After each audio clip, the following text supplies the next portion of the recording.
Soy Federico, trabajo en investigación y soy docente universitario. A veces me pregunto qué es la ciencia, para qué sirve, cómo influye en nuestra vida cotidiana y cuáles son los problemas que hoy se estudian. En esta búsqueda de respuestas, que nunca serán definitivas, me encontraré en cada programa con quienes hacen ciencia, los científicos.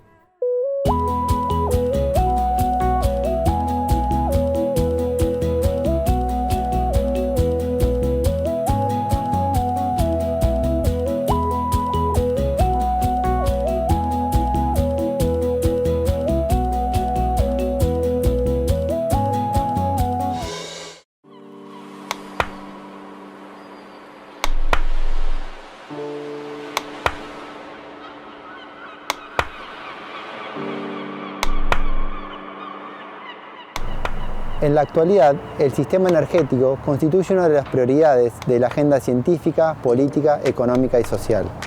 El posible agotamiento de los recursos de origen fósil y el cambio climático exigen la búsqueda de soluciones comunes. En este contexto, las energías renovables han llegado para quedarse. Son inagotables, limpias y pueden utilizarse de forma autogestionada. Se consideran energías de origen no renovable a el petróleo, el gas natural, el carbón y a la energía nuclear, mientras que son fuentes y tipos de energía renovable, energía solar, la energía hidráulica, la energía del mar, la energía eólica, la biomasa, la geotermia, el bioetanol y el biodiesel.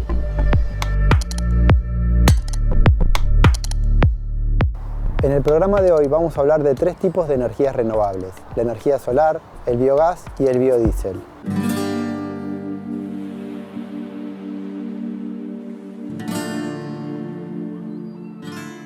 Cuando hablamos de energía solar hay que distinguir entre los dos grandes grupos de aprovechamiento de la energía del sol, que serían la energía solar térmica, que es aprovechar el calor que viene con la luz del sol, y la energía solar fotovoltaica, que sería directamente transformar esa luz del sol en electricidad.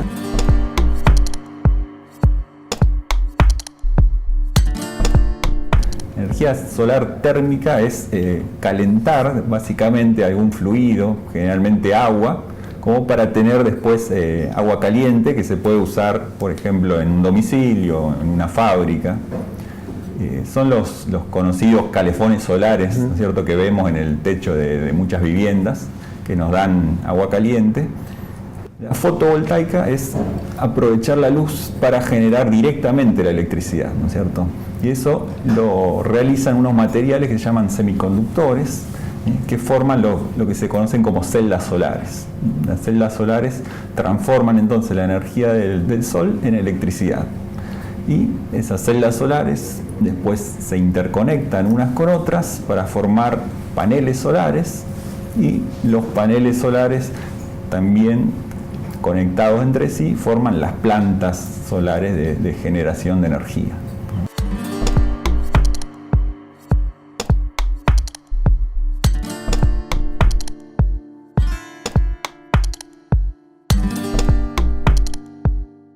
Entre las ventajas, digamos, podemos mencionar que es una tecnología, la fuente, digamos, de energía es esencialmente infinita, porque el sol va a seguir brillando por millones de años, así que vamos a tener, por eso se la considera una fuente de energía renovable, porque el sol se renueva continuamente. Es una tecnología que no tiene costos, tiene muy bajos costos de operación, digamos, porque no hay ningún combustible que se esté consumiendo. Eso hace también que no haya emisiones de gases de efecto invernadero ni de ninguna otra contaminación. También es una tecnología modular, uno puede empezar con una instalación pequeña y después ir agrandándola en función de la necesidad. Trabaja a temperatura ambiente, no hay ninguna parte móvil en una planta solar, por lo tanto no genera ruido, no hay desgaste, es muy segura en su operación. También es una tecnología que se puede usar, generar la electricidad cerca de donde se va a consumir, por lo tanto se evitan todas las pérdidas de energía por transporte, que son importantes. Además, el pico de generación de energía coincide con el pico de consumo. O sea, ustedes sabrán que el pico de consumo en general se da en verano a la mediodía o a la siesta, cuando están funcionando todos los equipos de aire acondicionado, y justamente en ese momento también las celdas solares, los paneles están generando la mayor cantidad de energía. O sea que todas estas ventajas y los precios que han ido bajando a lo largo del tiempo y que hoy en día ya son competitivos con las energías convencionales, hacen que sea una tecnología que se esté usando. Javier Schmidt es investigador del Grupo de Energías No Convencionales de la UNL. Desde hace algunos años viene midiendo el potencial de radiación solar que posee la provincia de Santa Fe. Con esta información, el gobierno podrá saber qué zonas son ideales para la generación de energía solar.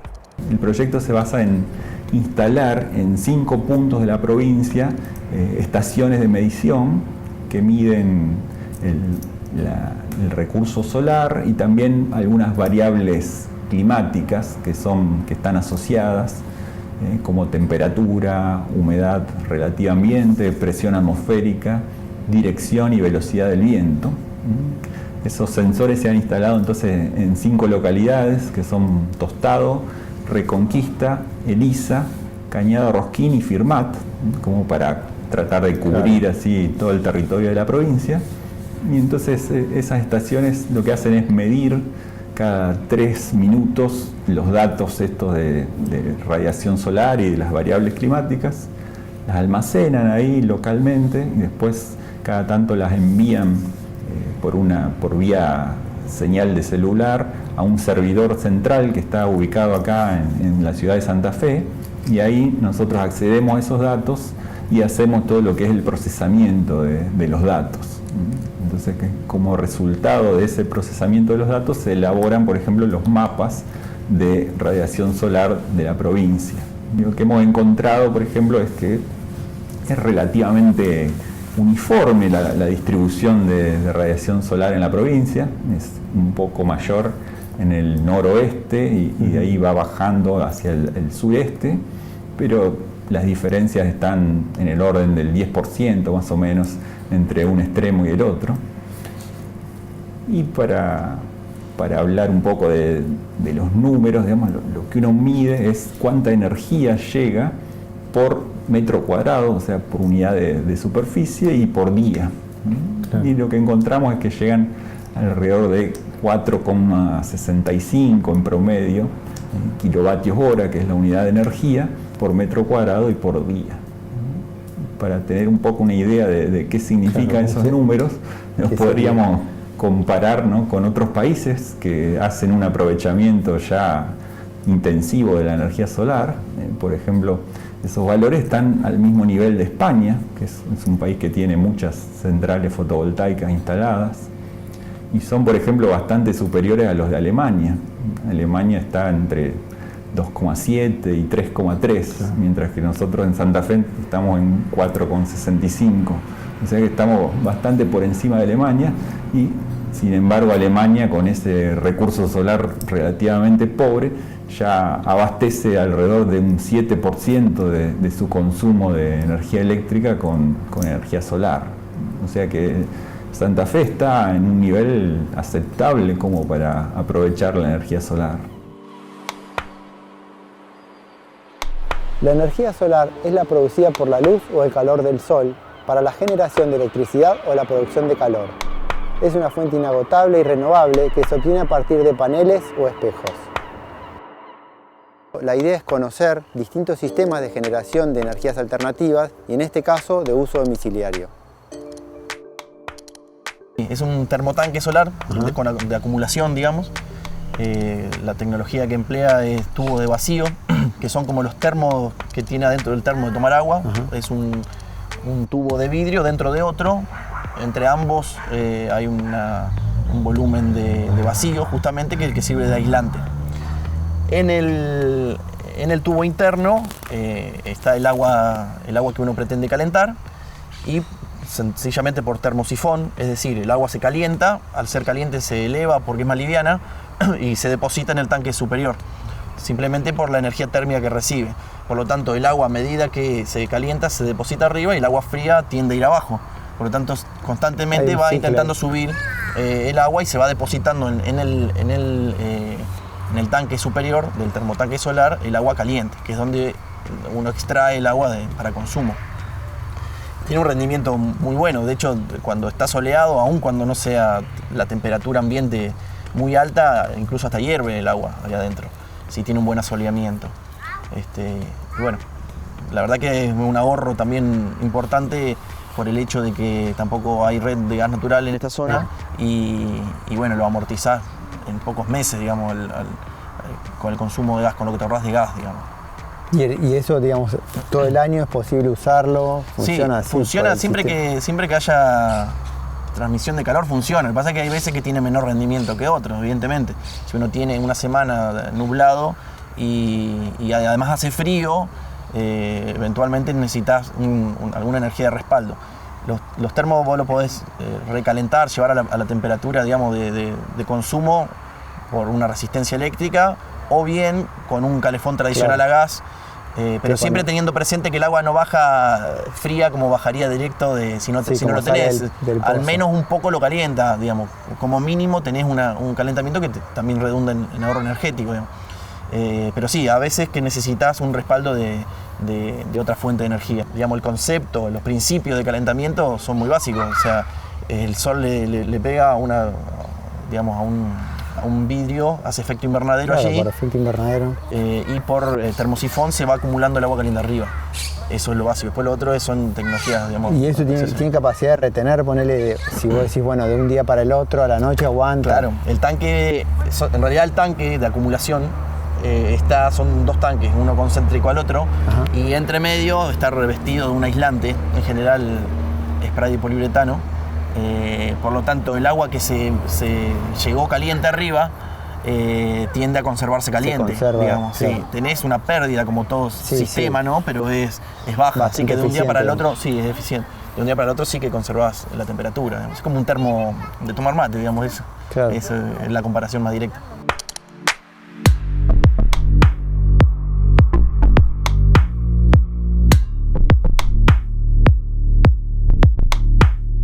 La energía solar goza de numerosos beneficios que la sitúan como una de las más prometedoras. Es renovable, es inagotable y está disponible para todo el planeta, contribuyendo al desarrollo sostenible.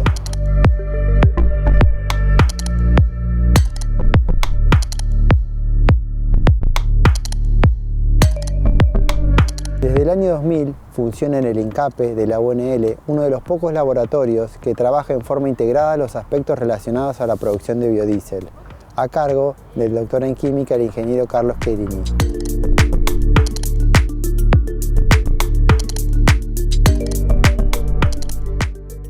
Biodiesel es un combustible que es muy similar en sus propiedades al gasoil y se obtiene a partir de aceite vegetal o grasa animal. En Argentina se produce principalmente a partir de aceite de soja, fundamentalmente porque tenemos una gran producción, es uno de los países exportadores más importantes del mundo, Argentina, de aceites vegetales y particularmente de aceite de soja. Por la gran producción que tiene el aceite de soja, no se usa fundamentalmente como destino alimenticio, sino que se usa una pequeña fracción como alimentación humana y la otra fracción se usa para distintos derivados oleoquímicos que se llaman. Uno de ellos es el biodiesel, que viene a reemplazar un derivado del petróleo y desde ese punto de vista es muy ventajoso para el medio ambiente. porque no produce una acumulación de dióxido de carbono en el ambiente, como sí producen los derivados del petróleo.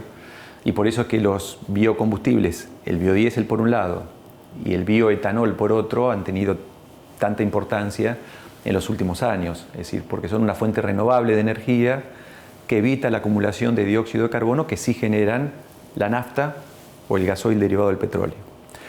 Entonces, a partir de aceite de soja en Argentina, aceite de palma en Colombia, por ejemplo, y Indonesia, o de colza, que es similar a la canola en Europa, con esos aceites vegetales se produce este combustible, el biodiesel, que en Argentina está reemplazando el 10% del gasoil. Con el transcurso del tiempo, las sociedades fueron tomando, los gobiernos, más conciencia de la parte ambiental, y en el mundo comenzó a impulsarse los biocombustibles para reemplazar los derivados fósiles del petróleo y tener un efecto benéfico en el medio ambiente, para evitar acumulación, como decía antes, de gases de efecto invernadero. Y así fue creciendo e imponiendo en ciertos porcentajes obligatorios, que varía según el país, en qué parte del mundo se está hablando, pero Argentina es uno de los que tiene el nivel más alto de uso obligatorio de biodiesel en el gasoil, que estamos en el 10%. Estados Unidos está alrededor del 3 o 4% y Europa en algo similar, alrededor del 4 o 5%.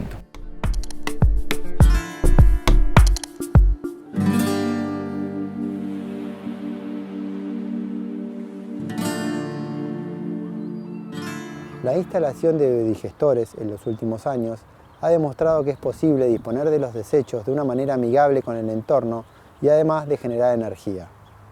El biodigestor básicamente es un tanque en donde cae el agua, se mantiene almacenada cierta cantidad de tiempo, de acuerdo al caudal que llegue.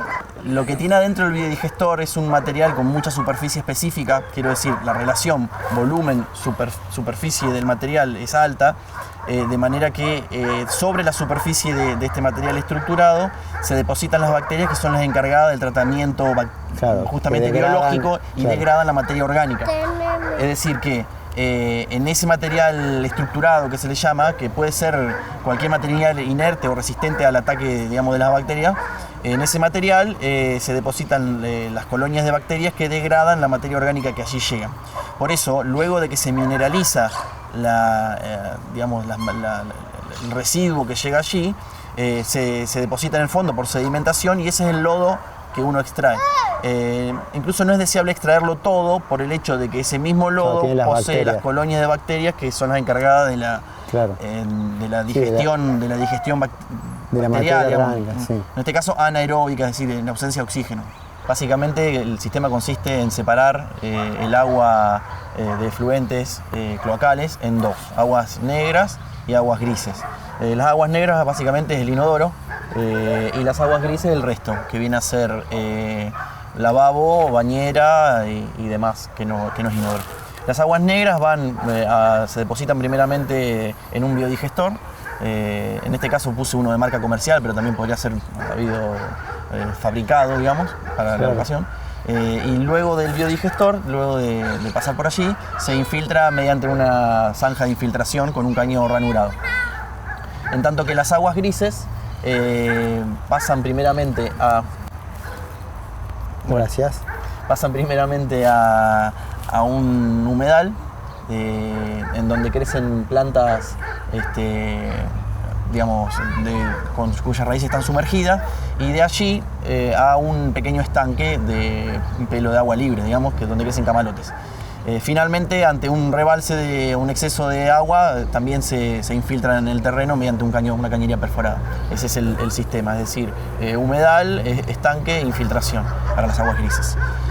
Digamos que eso como beneficio depara que no tenés un pozo negro, sino que es una zanja de infiltración, por lo tanto se evita contaminar excesivamente las napas, de las cuales, por cierto, luego se toma el agua para consumo y para usos sanitarios, digamos. Y bueno, digamos que también repercute económicamente por el hecho de que al no tener un pozo negro que eventualmente se tape, no tenés que gastar en destaparlo, digamos, en vaciarlo con una pocera. Es un sistema muy sencillo, la capacidad de tratamiento es acorde a su tecnología, digamos, no es óptima al 100%, pero por su tecnología, la verdad que la relación costo-beneficio es alta. Claro. Porque tiene realmente una capacidad de reducción en términos de DBO o sólido suspendido y bueno, otros parámetros de los líquidos residuales, que es relativamente alta en comparación con el gasto energético que uno tiene, que es prácticamente nulo, porque no tiene instalaciones eléctricas, bombeo ni...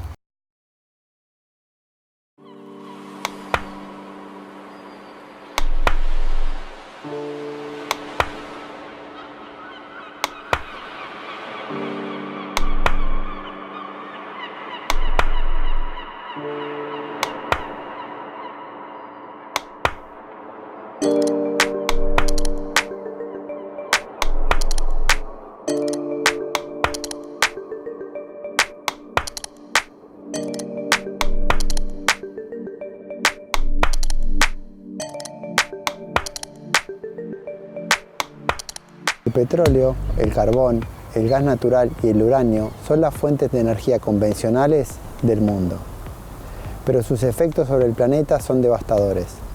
Por eso, la implementación y utilización de energías limpias se vislumbra como imparable. En el programa de hoy conocimos distintos tipos de fuentes y energías renovables, lo que hace que cada región pueda adoptar el tipo de energía que le sea conveniente y así autoabastecerse.